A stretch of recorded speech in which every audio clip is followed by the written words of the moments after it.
You guys joining us live, Dawn, and I saw Lauren on here. If you guys have questions, put them in the chat. We will be answering them for you. Man, I'm all tongue-tied, Nate. So we have got quite a show in store for you. If you've been paying attention to news over the last week, we saw Biden put out rent control. We saw him then drop out of the race. We're going to talk about what that means for you as an investor. We've also got some amazing tax incentives that have popped onto the board. We're going to be talking about that. One of the questions that we get asked quite a bit is where to buy houses. How do you pick where you should buy? We're going to be going through that as well. We got a great show in store for you, but we always like to start off with some wins. Nate, do you want to talk about our property management team? I know you talk in the preview about our operations, but our operations right now is just knocking it out of the park. What's going on with operations and our management team? Yeah, so we track everything across the board, and one of the major stats is occupancy rate. Now, keep in mind, when you're doing value add projects, you're renovating them, you're driving rent prices up, you're never going to be at 100% occupancy. You don't want that. If you're at 100%, then it means that your rents are probably too low. And we're in the middle of a couple of renovation projects right now. And our property management still, even though we're doing these renovation projects, in our entire portfolio, we have maintained 90%. We're actually at 91% right now as I speak. So kudos to the management team. They're doing fantastic. Another big stat, Steve, is that they just had their highest grossing month ever in the month of June. So we took over a property last December. It had some troubles when we bought it. We fixed all the troubles on it, and we got that property to perform better than it's ever performed in history. So highest month ever last month. It is a pretty cool month. We also, for our investors, paid out over $144,000 last week. It is always awesome sending dividend checks. We send out a monthly video review as well. The video reviews always get positive reviews, but one in particular, I was going to screenshot it, Nate, but I didn't put it up. But one in particular called Nate out for being a stud, which is always fun. We love our investors. We love communicating with them. It's one of the things that sets us apart at Home Invest. We love paying out huge dividends to them. One of the things I want to talk about when it comes to property management, though, this is a quote that was given to me by Jack Binion, the guy that took over the Horseshoe Casinos. Back when I worked in Vail, he used to come in. He was a member of our private club. And he said, we were talking about tough times. This was like 2010, 2009. And he said, when the going gets tough, the tough get going. And we just had our highest ever grossing month in June. We also sent out a video review. The reason that Nate got so much positive feedback was because we had some challenging things happen at one of our buildings. Nate, I don't know if you want to talk about that. Overcoming adversity, handling things when things are difficult is what leads us to it being a world-class operation. I don't know if you want to talk about that a little bit. Some people would never share this stuff, but we share it and we overcome it. So imagine this, the city of Lexington, Kentucky, where this asset's at. Beautiful, beautiful property, but its air conditioning system went down. It has a centralized air conditioning system called a chiller. It's not like individual units, so it's central. And the central system went down. Lexington has record heat right now, like higher than most average times.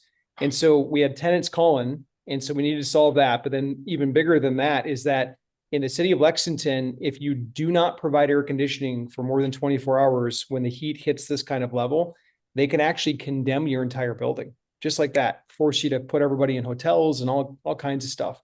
And not to mention, it's just the right thing to do. So our team, amazing. They went around to every Home Depot, every Lowe's, every Walmart, every Target, and they cleaned the city out of window unit air conditioners. They bought them all up and they installed them that day, same day. They had that building cooled off, every single unit inside the entire building. And so if I was wearing a hat right now, I would tip it to them and say, my hat's off to you guys, because that's what they did. So not only did they make the city inspector happy, but all the tenants happy while the centralized air conditioning system is being fixed. So it was amazing what they did. That the feat was incredible. And that's what our investors A lot of people maybe they wouldn't have reported on that, or maybe they would have just kind of let the building kind of sink in quality for a few days. We chose not to. We chose to do the right thing and make it happen. So our team did amazing on that particular adversity, as you call it. Well, I mean, it's pretty crazy. I mean, we'll get into the news here in a little bit, but you see stuff all the time online of these operators that let their buildings go, or they maximize their profits while, sweeping some stuff under the rug. Or maybe I saw one guy actually in Houston, when the going got tough, he just filed bankruptcy. Like, he did a capital call that didn't work out, and he just ran away from it. And we don't do that. One of our core values at Home Invest, we be really great at one thing. We take responsibility for our actions, and we stand up and we handle things when things get difficult. So I just want to say my hat is off to you, Nate, for leading the team. We definitely went in there and made sure those people were cooled down, and we made sure the property continued performing. So pretty awesome. Those are some of the wins that we got. Now we're going to move into, right before we get started with our news. Home Invest is based on Matthew 25. It's the parable of being a good steward, the parable of the talents. We like to share a little bit. One of the things that I wanted to talk about in all this hoopla that's going on with politics, things that are going on in the world right now, there's a lot of people who are saying, is this the end? Are we in end times? It seems like things are getting more and more difficult. So I have Matthew 24:36. Nobody knows the day or hour, not even the angels in heaven, nor the Son, nor the Father, but only the Father. No one knows the time or day. People have been saying it's going to be the end since forever. Last 1,000 years, last 300 years, especially. There was a report put out at the World Fair where there was a scientist who stood up and he said, everything that is ever going to be invented has been invented. And that was in the 1940s. You think about all the things that have come about. I just think that it is important to say there are great opportunities out there. If you want to be part of the people that are divided and that want to be negative, that's what you're going to see. If you want to be part of the people who are positive and see it as a way to bring people together, that's what you're going to see. I think God blesses us and God keeps us on the straight and narrow, and he gives us hope, which is the whole point of Christianity and of the message of Jesus. So with that being said, we'll say a quick prayer and we'll kick this meeting off. Dear God, please bless Nate and myself as we stand up in front of people. Help us to give those people hope. Help everybody who sees this to know that the world is a great place and there are amazing things happening out there. There's a lot of opportunity when you know where to look. God, please bless us. Help us to be great stewards of what you have given us, and help us as we share this message out into the world. In your name we pray. Amen. All right, Nate, do you want to talk about Pine Tree Path? We're like 95% funded on this. I think we have, as of this morning, I think we actually crossed the line. We have soft commitments for 100% of funding. If you guys are interested, though, we are taking backup funding. Nate, you want to talk about Pine Tree Path for a second? Yeah, I'll pop it up on the screen just so everybody can physically see it. But this is our latest deal that we're working on. Beautiful property in a suburb of Lexington, Kentucky. It's called Georgetown. This is where, if you've ever seen the movie Secretariat, where you see those beautiful rolling hills and the horse farms, this is kind of that region right there, Georgetown. I'm not going to spend a lot of time on it, though, because like Steve said, this one's actually verbally fully subscribed. We had another $750,000 verbal commitment come in today. And so that puts us over subscribed. That puts us about $400,000 over. We're still taking backups, though. So sometimes people have last minute change of plans and things like that. So we'll take backups. If you're looking for an incredible off-market multifamily property ran by a really good team, I would look at this one. I'm personally investing into it. All of our team members do, everyone that's a manager in this project has. So it's good. Here's why it's good. If you're trying to evaluate like, hey, what deals make sense? Look at this number right here. We're buying it at its current lease rate. This is what the landlord has it rented for right now at $1.19. If you go through the comps, you can go through them on this document right here. We can get you a copy of this. This is called the offering memorandum. all of the neighboring buildings around it, because it's in such a high-end area, they're rented for $1.57 per square foot. This current landlord, he got really comfortable keeping his occupancy at 100%. He did not want to press rents. He didn't want to lose tenants. So for him, he was comfortable renting at a low dollar amount. We're going to go in and we're going to bump up rents. As each lease turns over, we will bump up rents to get closer to market rents. And you can see that's the upside for us. When you do that on a building, you collect more rent, number one, but then number two, you drive the value of the property up. That's where money is made in multifamily real estate, not only from additional rent collection, but additional value that's created through increased income on the property. So pretty simple business plan. We're going to go in where you don't have to do surgery or anything like that to any units. We just do cosmetic upgrades. You can see they're a little tiny bit dated, but being in this area here, we'll be able to come in and clean them up and then turn around and re-rent them at a higher amount and be able to knock this out of the park. This is a 3 to 5 year type of project. Sometimes they go faster than that, but we would never want to overpromise anything. So just if you're looking at a capital allocation, know that this one's probably somewhere between 3 and 5 years. And the way that it looks is if you put $100,000 in, which is our minimum, then you could expect to get a minimum up to 6% as a preferred return. That means that every single quarter, we write you a check first. That check goes to you before we get paid. And then the real upside and why people jump into these deals is because we're projecting an 18% return overall. It's called internal rate of return.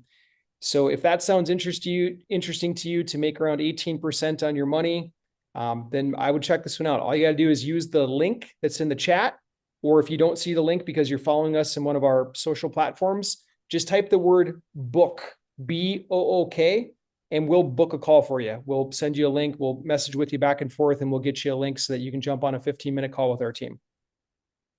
So Sue just put that link in the chat. We would love to talk to you. As we said, this deal is verbally full as of right now, but we will take your money as a backup.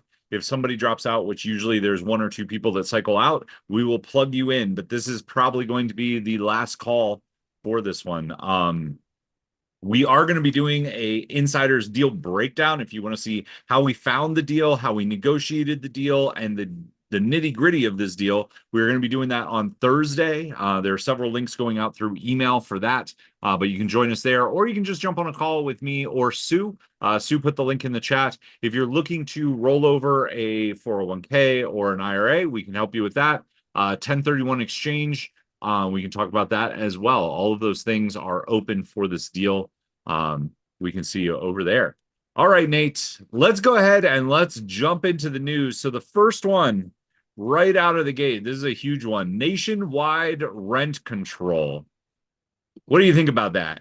You think it's pile of poo, or do you think there's something to it? Do you think it's going to pass? What does this mean for investors? Like, I saw so many people get up in arms about this. What do you think? Yeah, so this was a headline grabber, to say the least. Here's the thing. It doesn't really matter, even if it came true. And I know it's a little bit shocking. Like, well, hold on, Nate, wouldn't that kill these deals? Wouldn't that kill our profits? You can't raise rents.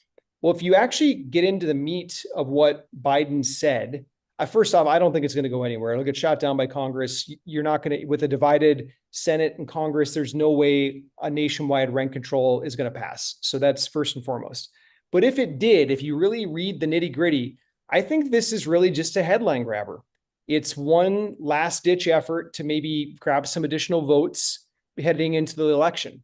Now, we know that since he unveiled this plan to basically have nationwide rent control, he's since dropped out of the race. So I don't know if this will even be something that grabs the headlines anymore or not, but it was definitely a headline grabber.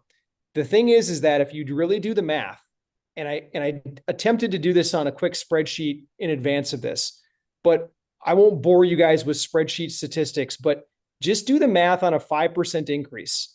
A 5% increase, like we have units right now that rent out for $1,000, let's just say. This is actual for us. So we're collecting like 1.2 million per month in rent, almost 1.3 million. In order to calculate the value of what 5% really does, you have to multiply the cap rate by the NOI. It's a division thing. I won't get into the formulas for it, but what it does on 1 year of increase over 5% for us in our portfolio, it gives us an additional $10 million in value. If anyone wants to go through the formulas on this and like see how it, compounds and whatnot, just reach out. I'm happy to share the spreadsheet with you. You can see it yourself, but a 5% year over year increase is already what we budget. We don't budget 10% increases. We don't budget 12% increases. We budget 3 to 5%, 3 to 5%.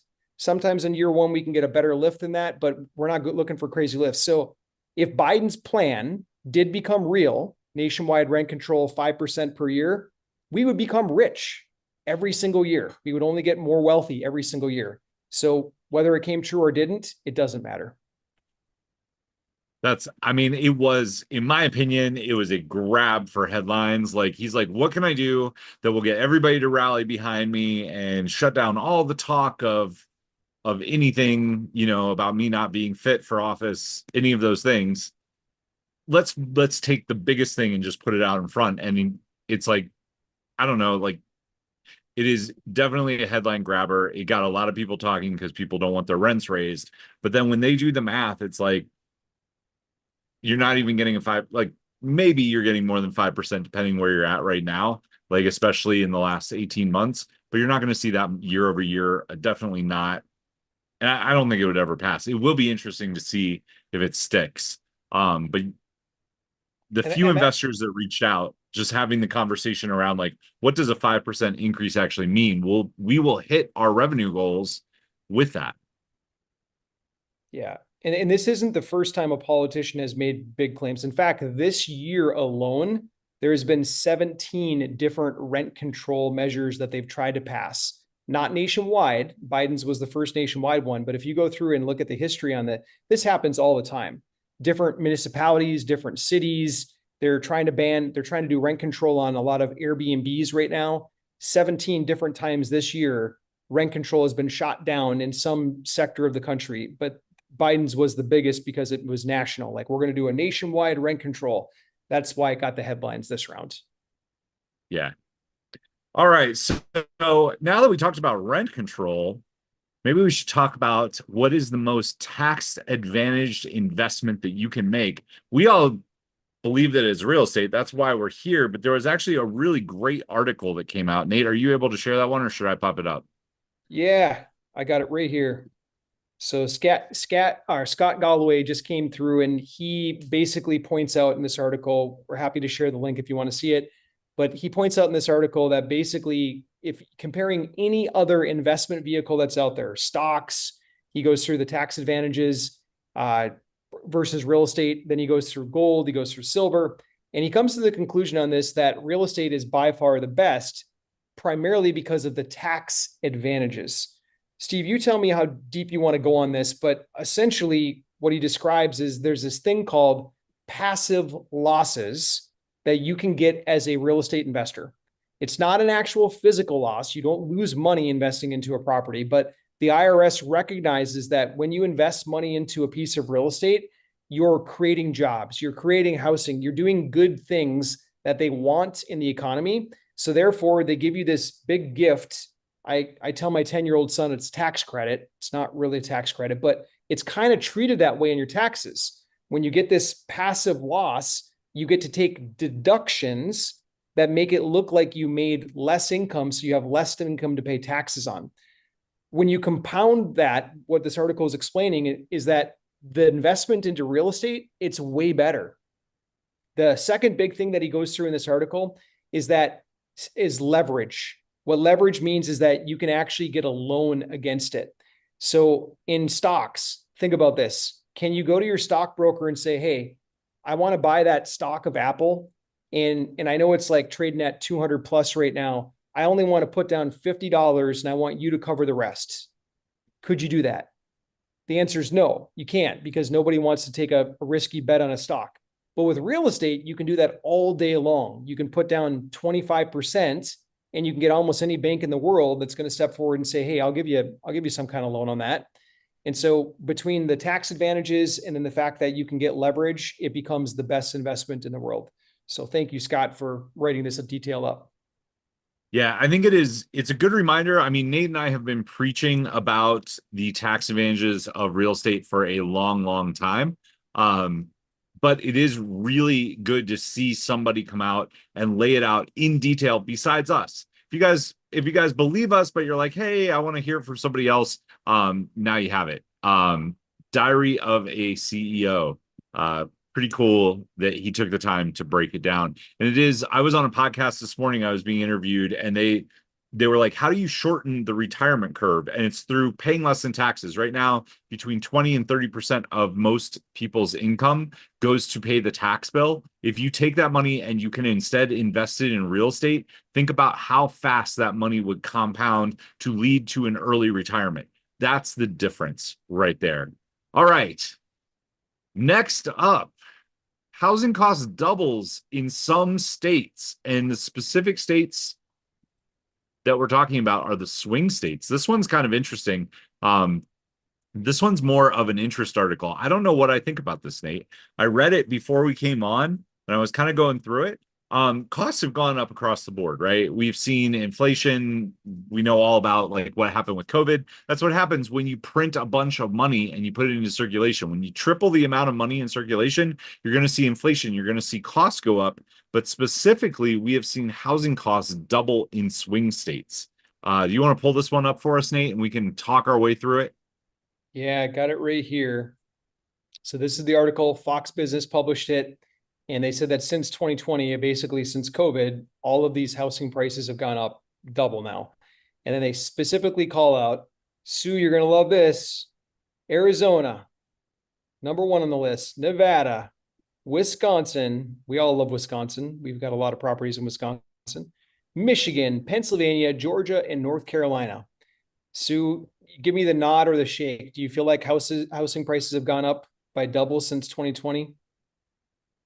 Yeah, she's giving me the nod. Yes. And we still see the same too. And I know it's true in some non-swing states, but these swing states, what's being pointed out in this article is that this really matters to voters. Voters really are affected by overall cost of housing. So this could play a major role in the election. And I tend to agree. The general sentiment of consumers right now is that they are priced out of the housing market. Interest rates are too high. House prices are too high. So when they go to the ballot box in November, it will be on their mind. These swing states could see a little bit of a switch to go for someone that's promising to make it more affordable.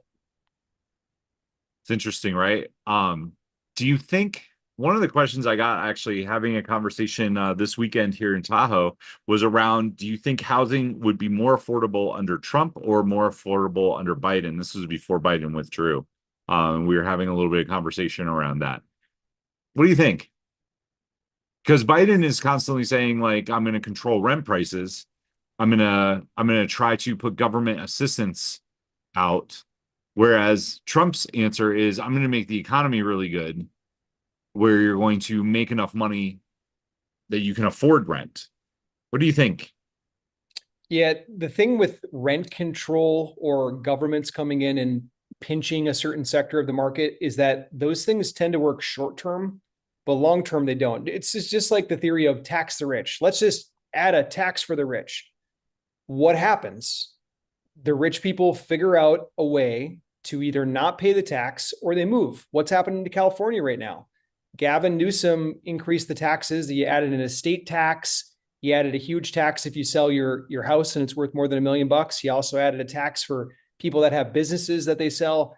He added all these taxes, and now you got guys like Elon Musk who said enough is enough, and he's moving 3 out of his 4 companies to Texas. So the theories that like tax the rich or rent control and things like that, they do work short term, but long term they hurt. They hurt the local area, whatever area is being affected. So where would housing be cheaper? I really believe that under a conservative administration, the housing cost is more affordable. I'm not suggesting that prices are going to drop, because I think we printed too much money during COVID and prices have gone up and they're going to stay up. Maybe they come down a little bit, but I don't think they're coming down much.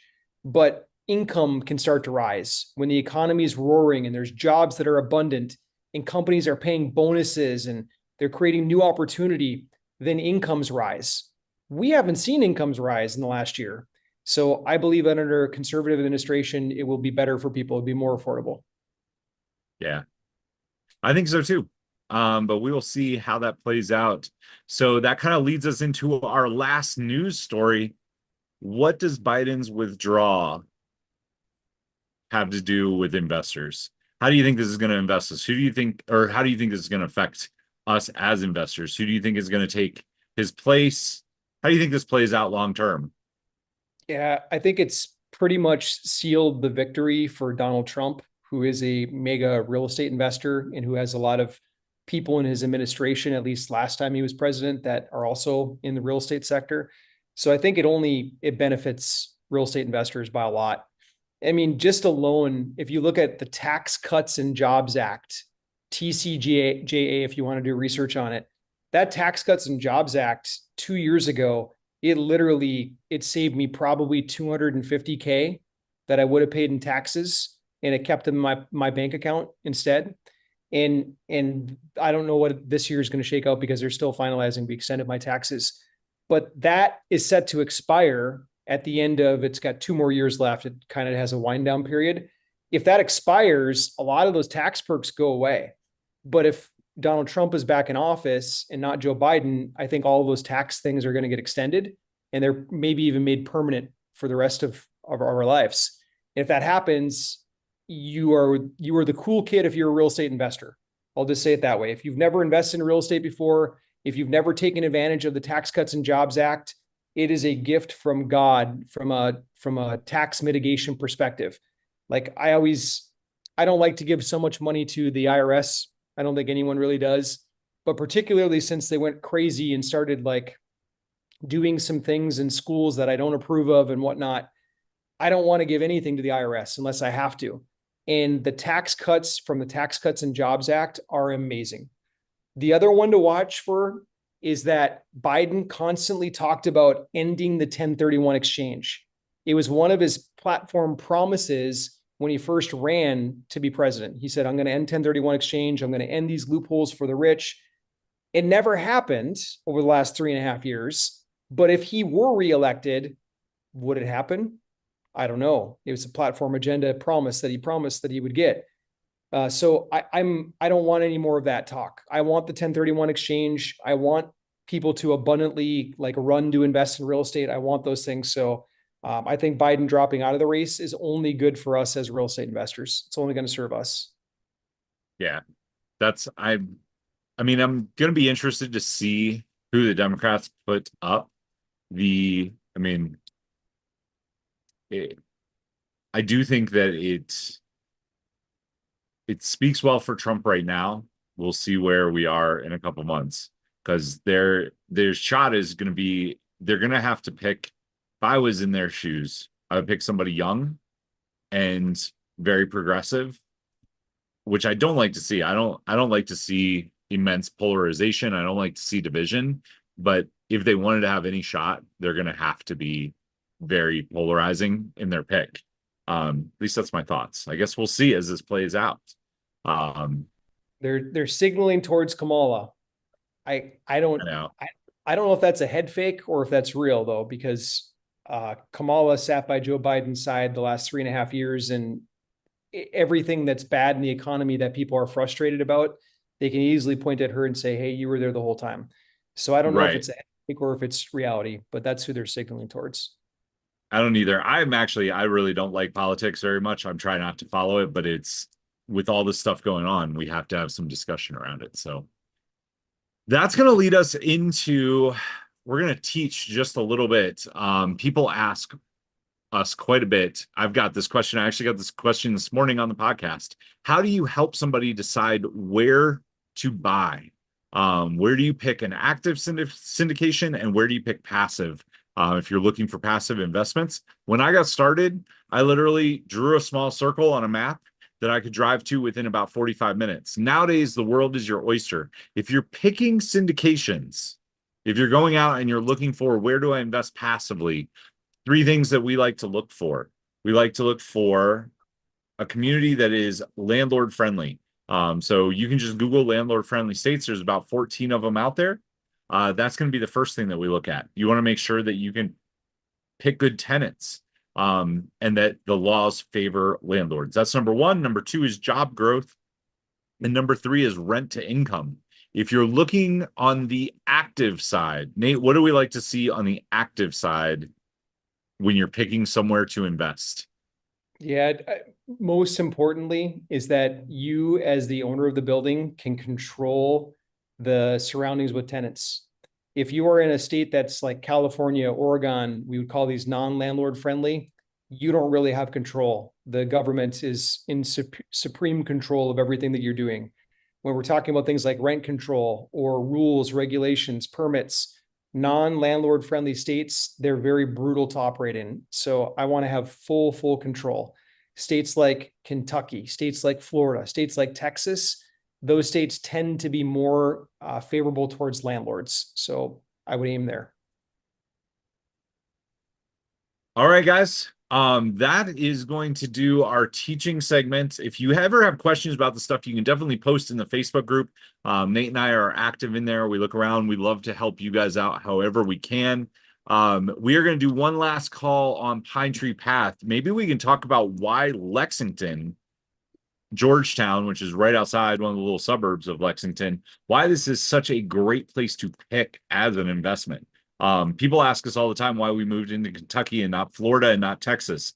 Well, you've seen Florida and Texas both kind of fall off as multifamily investment hotspots over the last year. We've been in Kentucky for a while now. Why do we pick Kentucky, and why is this one of the best places to invest, Nate? 3 years ago, I had an investor laugh at me when I told him Kentucky. He said, why on earth? Like, that's one of those flyover states. Why would you ever do Kentucky? And it's interesting. We kept doing our thing while the rest of the country was flocking to Florida and flocking to Texas because they wanted to be in the Sunbelt markets. We said, no, Kentucky, like, let's stick with Kentucky. And then fast forward 3 years, what's happened to Texas? Taxes nearly doubled. Insurance rates doubled. What happened to Florida? Insurance rates have doubled. In some cases, they've tripled. And now Florida and Texas became not so cool for investments anymore. Like, they just got hammered too much by expenses. What's happened to Kentucky? Check this out. Apartments.com, they just came out with a ranking. This came out on June 5th, so about a month ago now. And they rate Kentucky right here, #1 market in the country for rent growth. So now, like, I'm not going to call back that investor and laugh at him. I'm not that kind of person, but I just want to point out, like, sometimes these slow and steady markets, these are the cool ones. We started investing in Wisconsin, probably going back 10 years now, before it was ever cool. And then after we got there and really got our teeth wet, or got our feet wet, then all of a sudden some hedge funds followed us in there and whatnot. One of the hedge funds came because they wanted to buy from us. But Kentucky is amazing. It's a slow and steady market. Don't expect this market to like double in value overnight, but you can double the value on a building over 5 years. You can, just by doing 5% monthly or 5% annual rent increases, and then improve some of the units. And that's what you get. So that's why Kentucky.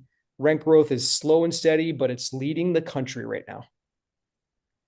Leading the country. And do we want to talk a little bit? I know we went through Pine Tree Path earlier, but if you guys want to hear about this, we have fully subscribed verbally. But if you want to jump in as a backup investment, you can book with myself or Sue. High level, Nate. Yeah, so very high level. This property right here, I'm just going to put it back on the screen so you guys can see it. This property right here, and I think I want to answer something kind of on a bigger scale. Why even multifamily? Like, is it still a safe investment class? Is it the place to put money? That's a question. Like, I put my money into this deal, and I also put my money into some business syndications. Why would I choose this one? Well, look at someone much smarter than me to answer that question. Look at what Blackstone, the world's largest landlord, they invest in everything from Bitcoin to multifamily real estate. They said, John Gray, he came out and said, we are going all in a multifamily. Prices just hit bottom. What does that mean? That means literally prices, when interest rates started going up, prices on multifamily came down. I know you might not see it on single family yet because the market hasn't shifted for single family, But on multifamily, they came down. They've only come down twice in the last years. And Blackstone saw this and they're like, holy cow. And now Blackstone has deployed over $20 billion in the last quarter into multifamily real estate. So just on a big scale, that's why multifamily makes sense right now. I'm going to go hot and heavy for the next year on multifamily.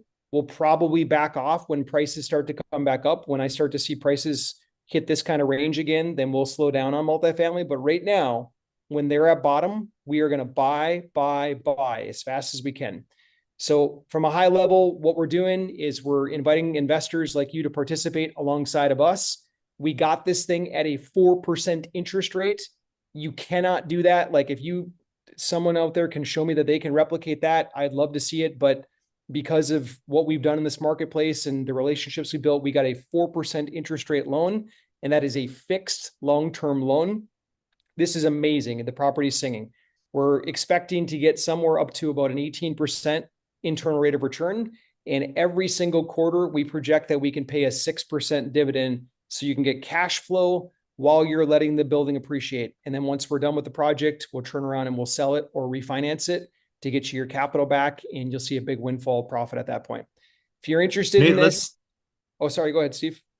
Nate, let's actually talk about that. Somebody asked me this. They said, are you for sure going to sell the property at the end, or are you going to think about refinancing? And I said, well, if we refinance, we're actually going to keep our investors in. We'll pay you back the original investment. Can you just walk through what that looks like? I want people to understand how powerful this is. Basically, you get all your money back, plus your returns, plus you get to keep the investment.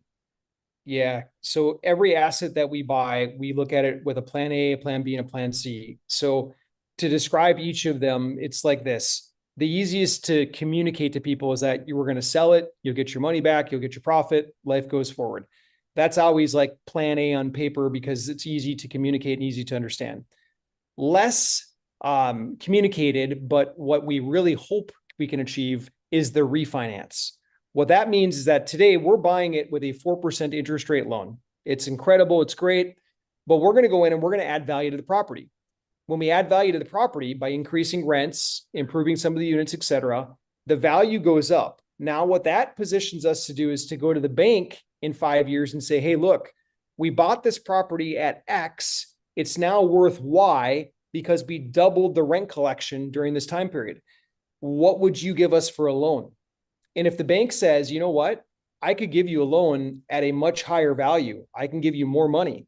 If that more money covers our investors, if we're able to give you as the investor all of your money back, and then we can still pay off the existing bank loan, if the property still cash flows at that level, we'll take the loan, we'll pay you back all of your money, plus we'll give you some profit, and then you'll still be an owner in that property as long as we continue to manage that thing.